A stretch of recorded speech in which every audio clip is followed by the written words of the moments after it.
Welcome to The Explainer. Today, we are jumping right into the absolute roller coaster that is the Pi network in 2025. I mean, on the surface, it looks like a complete and utter disaster, but the data is telling two very different stories at the exact same time. So what's the real deal here? Let's dig in. Okay, let's just get right to it. The number that has everyone freaking out, a negative 90% drop. We are talking about a free fall from nearly $3 all the way down to just 28 cents. I mean, wow. If you're holding Pi, a nosedive like that, it's just brutal. So naturally, when you see a drop that big, you've got to ask, is this it? Is Pi Network done for? And you'd think so, right? But here's the crazy part. If you actually look past that scary price chart, the source material we're looking at points to a completely different story playing out, kind of behind the scenes. Yeah, that's right, because underneath all that red on the chart, a completely opposite story is starting to take shape. While pretty much everyone is hitting the panic button, some really important signs are actually pointing up. It's this wild contradiction, and it's what we're going to unpack. And this slide really lays out the central puzzle, doesn't it? On one side, you've got the price story, which is just screaming total failure. But on the other side, you look at the ecosystem story, the actual users, the apps, the real-world activity, and that story is all about solid, impressive growth. So, which story is the real one? So, if we dive a little deeper into the charts, some of the more technical analysts are spotting patterns that suggest this huge sell-off might be losing its momentum. There's this thing called a Bollinger Band contraction going on, which, without getting too technical, often shows up right before a major price swing. It's kind of like a spring being coiled tighter and tighter, just building up all this tension before it's ready to pop. And this period of consolidation, it lines up almost perfectly with a classic market pattern known as Wyckoff accumulation. The idea here is pretty simple, really. While regular folks are selling off in a panic, the really big investors, the so-called whales, are quietly buying up everything they can at these rock-bottom prices. They're basically placing a huge bet that a major comeback is just around the corner. And look, this isn't just some abstract theory from a textbook. We have actual data showing at least one of these whales has gone on an absolute shopping spree, scooping up 376 million Pi tokens. Let that sink in. At current prices, that's a $136 million bet that this whole crash is just temporary. And it's not just some lone, mysterious whale making moves in the dark. The project itself is actively building bridges to the traditional financial world.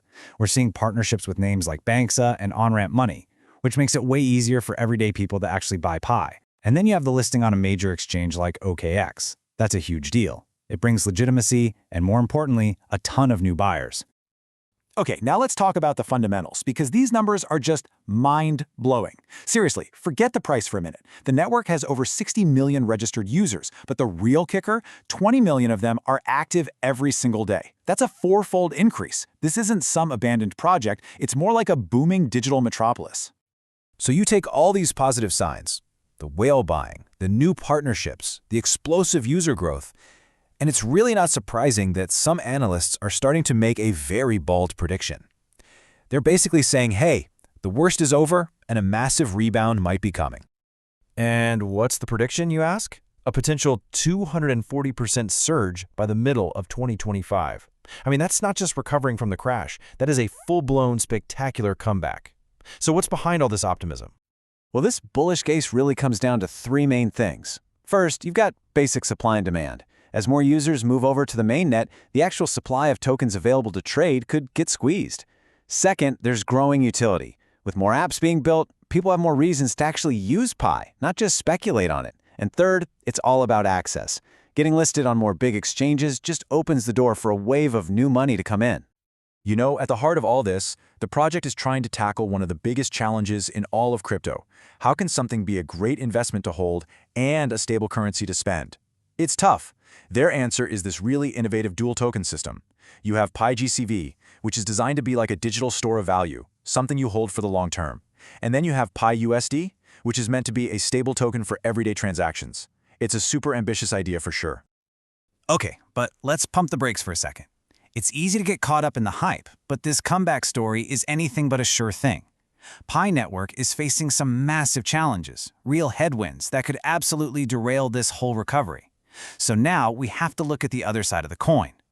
The single biggest red flag, without a doubt, is the token supply. I mean, look at this. It has absolutely exploded, going from less than 2 billion to over 5.5 billion tokens in just a year and a half. It's just simple economics, right? When you print that much new supply, it's like trying to fill a bucket with a hole in it. You need a massive, massive wave of new demand just to keep the price from sinking. And it doesn't stop there. The project is also dealing with some major internal headaches. The whole user verification process, the KYC, is apparently a nightmare for a lot of people, causing huge delays and frustration. And then there's the elephant in the room, its referral-based growth model. Some regulators are starting to look at it and wonder if it's too close to a pyramid scheme. And let's be clear, these aren't small problems. These are potential project killers. So, where does all of this leave us? Well, the source material we've been digging through paints a really clear picture. This is not the end of the story for Pi Network, not by a long shot. But it is, without a doubt, a major turning point. The entire project is balanced on a razor's edge, and honestly, it could go either way. Yeah, it really all boils down to what happens next. The future of Pi could swing wildly, one way or the other, depending on the next few decisions they make. They have all the pieces for a massive comeback, but they're also dragging around some really heavy baggage that could absolutely sink the entire ship. So for anyone out there following this saga, here are the key milestones to watch. This is your checklist.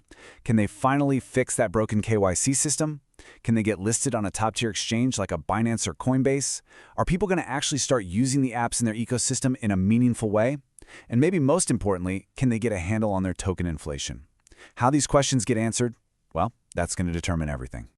And that brings us right back to where we started, to that big central question. Was this gut-wrenching 90% crash just a painful but necessary correction, the kind of shakeout that gets rid of the speculators and builds a stronger foundation for the future? Or was it the first big warning sign of a project that's fundamentally broken?